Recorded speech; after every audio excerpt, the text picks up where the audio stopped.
नमस्कार भक्तजनों, जन मित्रों में आपका स्वागत है जो कि हमेशा आपकी सेवा के लिए। तो आज हम जानने वाले हैं एम्स पैरा मेडिकल 2025 के जो भी चीज़ें हैं, cut off, eligibility, fees, syllabus, complete detail, इसके सारी चीज़ें तो जानेंगे। उसके बाद मैं एंड में बताऊंगा प्रिपरेशन टिप्स, यानी कि आपको वो चीज़ देखना बहुत ज़रूरी है क्योंकि उसमें मैं बताने वाला हूँ टफ हाई वेटेज चैप्टर्स क्या क्या है, कहाँ से क्वेश्चंस आते हैं। बिकॉज एम्स पैरा मेडिकल के क्वेश्चन ज़्यादातर यहाँ पे लीक नहीं होते, बिकॉज ये जो एग्ज़ाम होते हैं ये पूरी तरीके से प्राइवेसी होती है और यहाँ पे क्वेश्चंस जो है आपको मतलब प्रीवियस ईयर क्वेश्चन पेपर को ढूंढना मुश्किल हो जाता है डेफिनेटली। सो इसके लिए जो बच्चों के मेमोरी में फिट रहता है तो उसी के अकॉर्डिंग आपको प्रीवियस ईयर क्वेश्चन पेपर के अकॉर्डिंग आप जो है डेफिनेटली हम लोग प्रेडिक्ट कर सकते हैं कि यहाँ से इतने जो है क्वेश्चंस आ सकते हैं। वो चीज़ें मैं आपको यहाँ पे बताने वाला हूँ।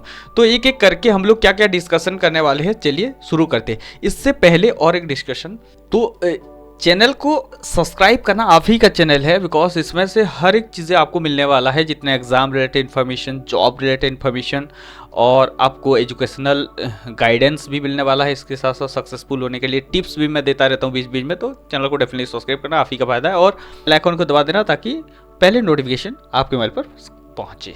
तो चलिए शुरू करते हैं। पहले अगर हम बात करें तो जैसे हम लोग रोड मैप की हर एक चीज़ों के बारे में बातें कर रहे थे, तो road map to AIIMS paramedical में यहाँ पे एक बनाया हुआ हूँ डॉक्यूमेंट्स। तो यहाँ पे देखिए हर चीज़ों के लिए तो ड्रीम देखना ज़रूरी है, बट यहाँ पे देखिए ड्रीम ये नहीं होता कि आपको ये करना है, वो करने का ड्रीम देखना है। ड्रीम का मतलब होता है आपको एक जो है होता है एक इच्छा होती है कि आपको सोशल सर्विस करना अच्छा लगता है, लोगों को जो है सर्व करना अच्छा लगता है। तो ये सारी चीज़ों में अगर आपका इंटरेस्ट है तो आप MBBS फील्ड में जा सकते हैं।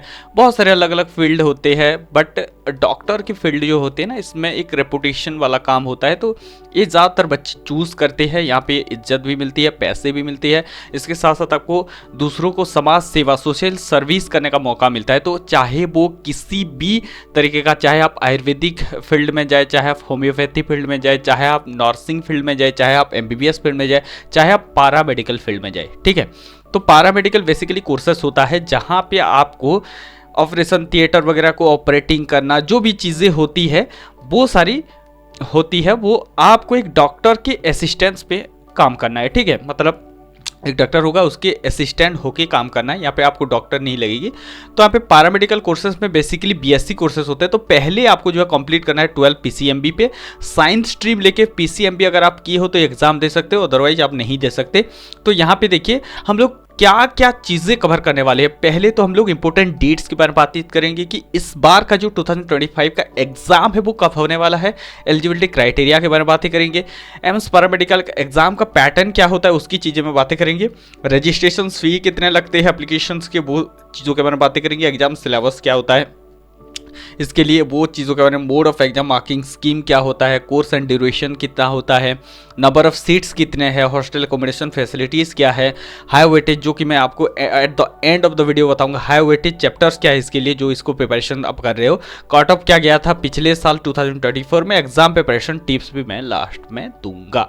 तो ये होता है एक BSc कोर्स, जैसे हमारे नर्सिंग का कोर्स होता है ऐसे ही पैरामेडिकल कोर्सेस होते हैं, अलग अलग, यानी कि 4.5 साल, 3 साल, 3.5 साल ऐसे ही होते हैं कोर्सेस। तो हम लोग पहले के करके चलती है।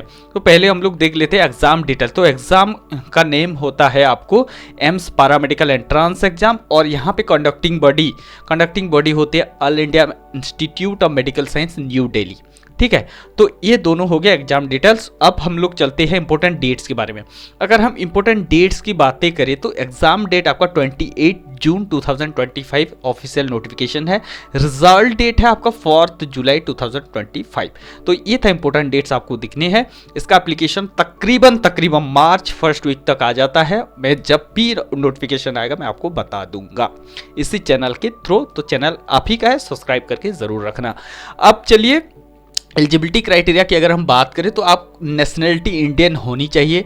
आपका एज लिमिट मिनिमम 17 ईयर्स होनी चाहिए दिसंबर 31, 2025, यानी कि जब आप कॉलेज पे एंटर कर रहे हैं, एम्स कॉलेज पे एंटर कर रहे हो तो आपका जो उम्र 17 साल होनी चाहिए। उसके बाद आप बॉयज़ हो गर्ल्स हो कोई फ़र्क नहीं पड़ता, ठीक है। अब अगर हम नेक्स्ट बातें करें एजुकेशनल क्वालिफिकेशन की, तो एजुकेशनल क्वालिफिकेशन में आपको देखिए 10th और +2 equivalent with physics chemistry and biology और मैथमेटिक्स। आपका सब्जेक्ट एक बायोलॉजी होनी चाहिए या तो मैथमेटिक्स होनी चाहिए। आप किसी भी यहाँ से तीनों सब्जेक्ट कॉम्बिनेशन लेके चल रहे तो डेफिनेटली आप जो इस एग्जाम को दे सकते हैं। अगर परसेंटेज एलिजिबिलिटी क्राइटेरिया की बात करूँ तो 50 से 55% आपके 10+2 में होनी चाहिए अगर आप जनरल कैटेगरी से बिलोंग करते हैं, ओबीसी, जनरल, ईडब्ल्यूएस से, और 45 से 50% तक होनी चाहिए आपको अगर आप SC/ST कैटेगरी से बिलोंग करते हैं। तो अब अगर हम चलते हैं एग्जाम पैटर्न के बारे में, तो ये मल्टीपल चॉइस क्वेश्चंस होते हैं जिसमें आपको 90 क्वेश्चंस अटेंड करने होते हैं, और यहाँ पे फिजिक्स 30, केमिस्ट्री 30 और बायोलॉजी मैथमेटिक्स, आप बायोलॉजी चूज करते हो या मैथमेटिक्स चूज करते हो ये आपके ऊपर डिपेंडेंट है। यहाँ पे आप जो है 30 मार्क्स आपको वहाँ से देने पड़ेंगे।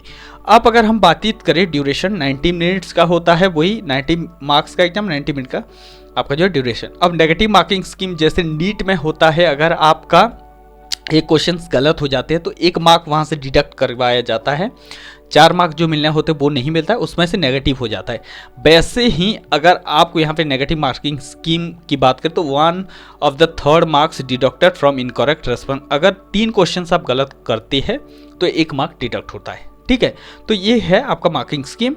आप अगर हम एप्लीकेशन रजिस्ट्रेशन फ़ी की बात करें तो यहाँ पे देखिए जनरल ओबीसी कैटेगरी के लिए स्पेशली 2000 रुपीज़ लगते हैं रजिस्ट्रेशन के, और SC/ST के लिए 1600 रुपये, और PWD के लिए कोई भी पैसे नहीं लगते, नील। अब मोड ऑफ पेमेंट आप किसी भी तरीके कर सकते हो। मैं हमेशा बोलता हूँ आपको जो है क्रेडिट कार्ड अवॉइड किया करो, डेबिट कार्ड नेट बैंकिंग चल जाएगा, UPI वगैरह से भी पेमेंट करो, बट ज़्यादातर डेबिट कार्ड नेट बैंकिंग से पेमेंट किया करो, बिकॉज वहाँ से रिटर्न आने का चांसेस 100% रहते हैं। और UPI वगैरह में थोड़ा सा प्रॉब्लम होता है, पेमेंट फंस जाता है, कई बार सर्वर भी डाउन होते हैं। तो डेफिनेटली अब हर सारी चीज़ें अपग्रेडेड हो चुका है तो डेफिनेटली UPI से भी कर सकते हैं, बट एक बशर्ते ये है कि जब आप पेमेंट कर रहे हैं उस टाइम पे इंटरनेट कनेक्शन सही स्ट्रांग होनी चाहिए, तब जाके आप पेमेंट करिए, सब कुछ सही हो जाता है। अब चलिए अगर हम सिलेबस की बात करें तो पूरी आपको 11-12 की सिलेबस फॉलो करनी है। कौन से चैप्टर को फॉलो करना है स्पेशली वेटेज के हिसाब से हम लोग एंड में बातें करेंगे, लेकिन यहाँ पे अगर हम बातें करें तो 11-12 जैसे ही नीट का होता है सेम, एग्जैक्टली सेम होता है, सेम लेवल के क्वेश्चंस भी आते हैं। आप सब तरीके का एग्जाम अटेंड कर सकते हैं। अगर नीट प्रिपरेशन करें तो पैरामेडिकल, BSc नर्सिंग सब कुछ अटेंड कर सकते हैं। फिजिक्स, केमिस्ट्री, बायोलॉजी, मैथमेटिक्स का होता है। आप जहाँ पे यहाँ पे सारा 11-12 का ही चीज़ें होती है। आप ऑलरेडी NCERT बेस्ड क्वेश्चंस आपके होनी चाहिए, प्रॉब्लम सॉल्विंग स्किल आपकी कैपेसिटी होनी चाहिए, न्यूमेरिकल कॉन्सेप्चुअल क्वेश्चंस जो आते हैं उसको सॉल्व करने की कैपेसिटी होनी चाहिए, बस यही है। और सारे जितने भी सारे एग्ज़ाम अभी है वो सारी चीज़ों का आप जो है अटेंड कर सकते हो by providing this kind of preparation. आप ये हो गया प्रिपरेशन। अब अगर हम बात करें अंडर ग्रेजुएट पैरामेडिकल कोर्सेज़ की तो आपको यहाँ पे बहुत सारे अलग अलग एम्स पे अलग अलग कोर्सेज़ देखने के लिए। तो अगर हम बात करें तो आपको यहाँ पे डेंटल हाइजीन के कोर्सेज़ देखने के लिए मिलेंगे, BSc dental operating room assistant के कोर्सेज़ मिलेंगे, यहाँ पे operation theatre technology, medical laboratory science, optometry पे आपको इन तीनों क्लिनिकल, बेसिक मेडिकल साइंस और मशीनरी इक्विपमेंट हैंडल करने की ये सारी कोर्सेज़ आपके होते हैं, ठीक है। अब अगर हम बाकी एम्स के हिसाब से बात करें तो आपको देखिए यहाँ पे ड्यूरेशन ऑफ कोर्सेस अगर ऑप्टोमेट्री पे करते हैं तो यहाँ पे अप्रोक्सीमेटली 4 साल लगते हैं, 1 साल का इंटर्नशिप होता है, और आप डेंटल ऑपरेटिंग ये सारी करते हैं तो 3.5 ईयर्स होते हैं। ऐसे ही आपको यहाँ पे देखने के लिए मिल जाएगा। अगर आप पोस्ट बेसिक नर्सिंग करते हैं तो 2 साल आपको ये सारी एम्स भुवनेश्वर में आपको यहाँ पे देखने के लिए मिलेगा। Laboratory technology, operation theatre, anaesthesiology, और आपको medical technology, radiography, medical technology and radiography आपको 3 साल के कोर्सेज देखने के लिए मिलेंगे। अगर हम एम्स ऋषिकेश की बात करें तो आपको यहाँ पे वो 1 साल का इंटर्नशिप्स के साथ आपको 3 साल का कोर्सेज देखने के लिए मिलेंगे। सारी चीज़ें हैं यहाँ पे, medical laboratory technology, radiology, orthopaedics, neuromotor technology, respiratory therapy, जो भी चीज़ें हैं ना टेक्निकली टर्म्स, वो सारे कोर्सेस यहाँ पे अवेलेबल है। और हम नागपुर की बात करें तो lab technology, emergency medicine technician, वही 1 साल का इंटर्नशिप और 3 साल का कोर्सेस। एम्स बिलासपुर का अगर हम बात करें तो आपको यहाँ पे सारी चीज़ देखने के लिए मिलेंगे। अगर कोर्स जोधपुर की बात करें तो perfusion technology, medical laboratory technology, radiology, radiography theory, operation theatre technology. Bibinagar की बात करें तो लेबोरेटरी और रेडियोग्राफी। एम्स रायपुर की बात करें तो मेडिकल और टेक्नोलॉजी, रेडियोग्राफी, सारी चीज़ें 3 साल, 3 साढ़े 3 आपको ये सारी चीज़ें आपको देखने के लिए मिल अप्रॉक्सीमेटली आपको 4 साल एवरेजली आपको देखने के लिए मिल रहे हैं। तो ये थे आपके नंबर ऑफ कोर्सेस एंड आपके ड्यूरेशन। अब अगर हम बात करें सीट की, तो पूरे आपको सीट मैं मोटा मोटी बात करूँ तो 511 सीट अभी तक है, 500 तक सीटें हैं, बट इस बार अप्रॉक्सीमेटली 1000 तक सीटें बढ़ने वाली है, बिकॉज जो 10,000 डिक्लेयर किया गया है इस बार की यूनियन बजट 2025-26 से, तो डेफिनेटली इसमें भी सीटें ऐड होंगी। तो अप्रॉक्सीमेटली आपको 1000 मान के चलिए, 1000 बहुत अच्छी बात है आपके लिए। यहाँ पे सीटें बढ़ने वाली अप्रॉक्सीमेटली 800 से तो ज़्यादा सीटें होंगी, 800 प्लस सीटें होंगी। तो यहाँ पे जब आता है इसका सीट मैट्रिक्स, हम लोग उसके ऊपर बातें करेंगे कहाँ पे कितने सीटें बढ़ाई गई है। अब अगर हम बात करें कट ऑफ्स की, तो 2024 की बात करें तो अगर आपका रैंक कुछ इस तरीके से रहा हो तो आप जो है इसमें जा सकते हैं, ठीक है। इस बार का लीस्ट कट ऑफ था 709, 933, 2726, 3215, 1346, ये सारे रैंक आपके दिए जाते हैं अप्रोक्सीमेटली। तो यहाँ पे ये सारे कट ऑफ आपको देखने के लिए मिलता है। अगर हॉस्टल एकोमोडेशन की बात करें तो आपको यहाँ पे रेसिडेंस के तौर पे हॉस्टल मिल जाता है पैरामेडिकल कोर्सेज के लिए। बस दोनों ऋषिकेश और बीबी नगर में आपको हॉस्टल की फैसिलिटी अवेलेबल नहीं है, बाकी सारे एम्स में आपको मिल जाएंगे। उसके बाद no hostel accommodation will be provided to BSc post basic nursing अगर आप करें तो वहाँ पे आपको नहीं मिलेंगे। In case of any dispute the decision of the superintendent hostel will be final. तो यहाँ पे किसी भी तरीके का कुछ डिस्प्यूट होता है तो डेफिनेटली मान लीजिए कि किसी का सेम मार्क्स है और मैं भी उन दोनों को हॉस्टल के लिए डिस्प्यूट हो रहा है, तो वो सुपरिटेंडेंट डिसाइड करेगा हॉस्टल का कि कौन रहेगा कौन रहेगा, ठीक है। ये है हॉस्टल एकोमोडेशन। अगर आप फी एक्सपेंसेस की बात करें तो बहुत ही कम फी लगती है। देखिए ट्यूशन फी वगैरह ये सारा कुछ आपको मिला के अगर हम बात करें तो कितना, देखिए 600 रुपये 4 साल की, बहुत ही कम फी। यानी कि आप अगर सीट मिल गया तो आपका बल्ले बल्ले हो गया। एम्स जहाँ पे भी अगर आप एम्स की जो भी कॉलेजेस में, तो बहुत ही कम पैसे में आपको मिल जाते हैं कोर्सेस। उसके बाद हॉस्टल रेंट की अगर हम बात करें तो यहाँ पे देखिए नर्सिंग के लिए 480 4 साल के लिए और बीएससी नर्सिंग के लिए 240 2 साल के लिए। ये सारी कॉजन मनी आपको 100 रुपीज़ पे, हॉस्टल सिक्योरिटी अमाउंट आपको 1000 रिफंडेबल होता है। ये सारी चीज़ें हैं, ठीक है। तो बहुत ही कम पैसे में, सच में आपको इमेजिन नहीं कर पाओगे, 600 रुपये में कौन पढ़ाता है 4 साल की कोर्स। तो ये है पूरे तरीके का fees. Each candidate selected for the admission will have to pay the following fee for dues during the courses. आपको ये सारी चीज़ें आपको देने हैं। तो बहुत ही कम फी में आपको जो है कोर्स करवाया जा रहा है। उसके साथ साथ आपको स्टाइपेंड भी मिलते हैं, ठीक है। स्टाइपेंड अगर बात करें तो ऑप्टोमेट्री अपने कोर्स चूज की है तो डेफिनेटली आप जो है आपको 500 पर मंथ मिलेंगे। उसके बाद ये जो है इंटर्नशिप्स के दौरान 4th ईयर पे मिलेंगे। अगर आप बीएससी बेसिक नर्सिंग कर रहे हैं तो आपको 500 पर मंथ, आप 4 साल का कोर्स लगा लीजिए, कितने पैसे होते हैं अप्रोक्सीमेटली 25,000 के आसपास आपको जो है मिलेंगे 4 साल में। ये आपका स्टाइपेंड मिल जाते हैं। उसके बाद 500 पर मंथ अगर आप imagine technology with dental operating, ये सारी चीज़ें अप्रोक्सीमेटली आपको 10,000 इंटर्नशिप्स के दौरान मिलते हैं। अगर आप फॉरेन कैंडिडेट हो तो कोई भी स्टाइपेंड यहाँ पे नहीं है। तो ये है फैसिलिटीज ऑफ पैरामेडिकल। तो यहाँ पे अगर हम सीप स्कोर की बात करें, देखिए जनरली आपका जो मार्किंग स्कीम मैंने बताया कि आप अगर एक क्वेश्चन सही करते हो तो 1 मार्क्स मिलते हैं, अगर एक क्वेश्चन गलत करते हैं तो 1/3 यानी कि 3 हाफ आपके मार्क्स कटेंगे। यानी कि 3 क्वेश्चन आप गलत करते हो तो 1 मार्क वहाँ से आपका माइनस होने वाला है।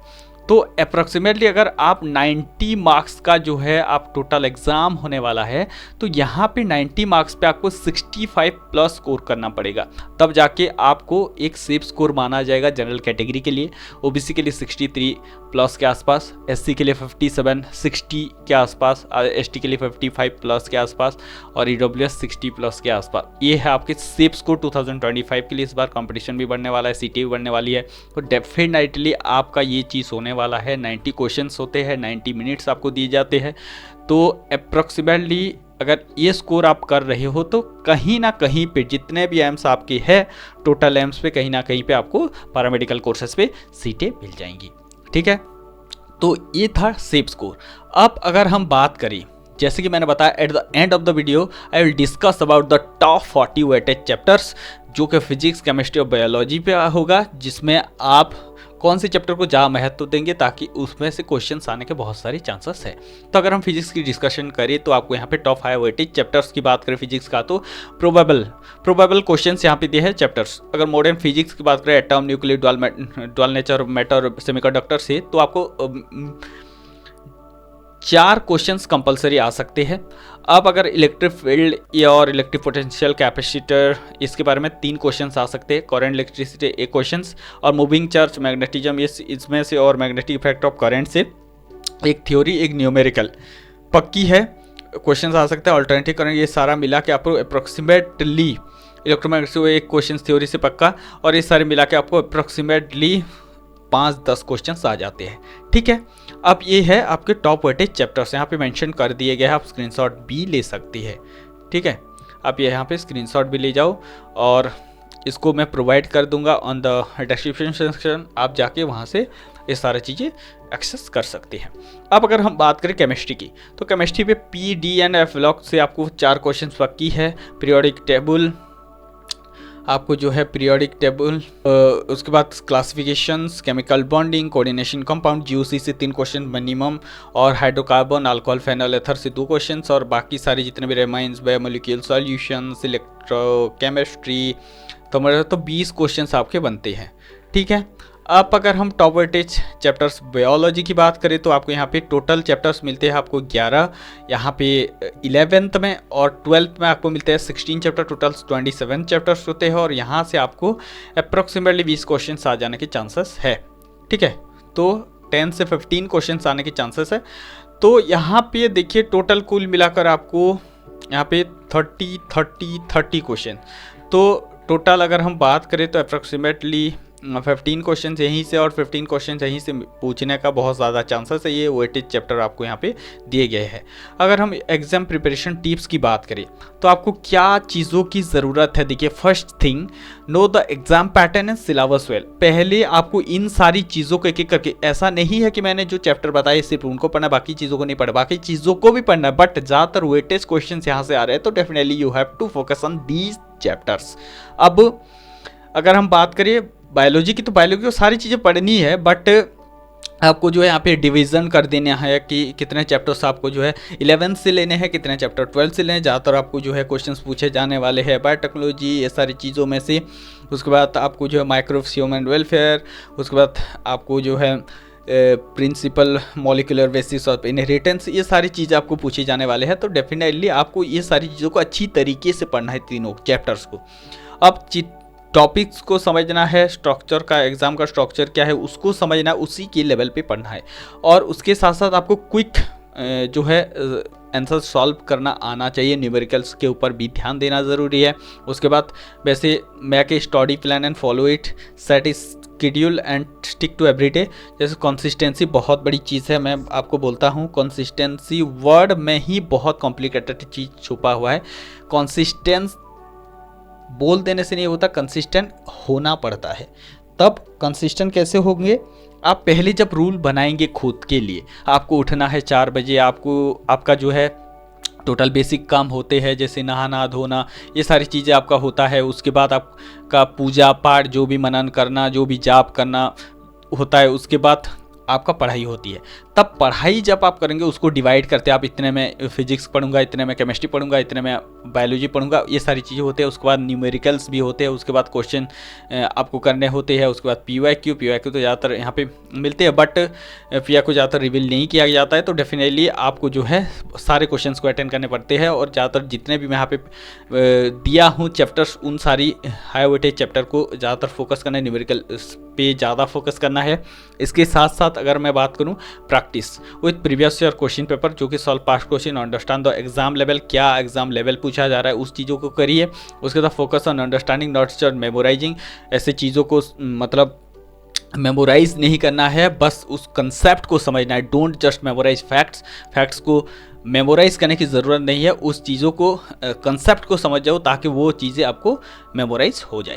उसके बाद practice managing your time during the exam, ये चीज़ मैं बता रहा था, time yourself while practising to improve speed, ये चीज़ सबसे बाजी मारने वाला है इस बार। स्पीड, जिसका स्पीड तेज है, जिसका प्रॉब्लम सॉल्विंग कैपेसिटी ज़्यादा है, वो इस एग्ज़ाम को क्रैक करने वाला है। बिकॉज प्रिपरेशन सब करते हैं, एग्ज़ाम जो आपके प्रैक्टिस प्रीवियस क्वेश्चन पेपर सब करते हैं, टेस्ट सीरीज सब देते हैं, PYQ सब करते हैं, ठीक है, DPP सब करते हैं, सारी चीज़ें सब करते हैं। बस एक फ़र्क यहाँ पे रहता है, स्पीड। आप कितना स्पीड पे कर पा रहे हो। तो इन सारी चीज़ों को जब आप कर पाओगे, इतने दूर जब आप पहुँचोगे, तब जाके आपका ये चीज़ होगा।